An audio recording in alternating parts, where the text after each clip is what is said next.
এখানে আসি মূলত বারবার আমরা দাবি জানিয়ে আসছি সরকারের কাছে।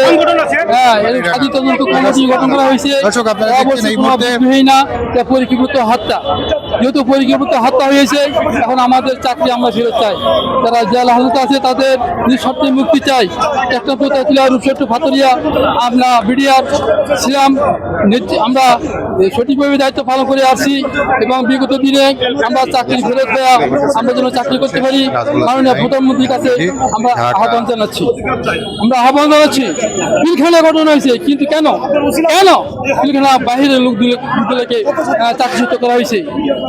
হ্যাঁ, আমার এটাই খুবই কষ্ট লাগতেছে। আমি পিলখানা বাইরে ছিলাম, এরকম বহুত হাজার লোক পিলখানা বাইরে ছিল, 18,520 জন লোক কেন ছাড়া গেল?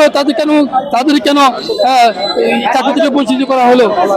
স্বাধীন তদন্ত কমিটি যারা বলছে এটা কোনো আমাদেরকে বিদ্রোহীর ভিতরে ফালাইয়া আমাদের চাকরিচ্যুত করা হয়েছে, কিন্তু এখন কোনো বিদ্রোহী না, পরিকল্পিত হত্যা, যারা মাস্টারমাইন্ড তাদের কথা বাড়িয়ে গেছে।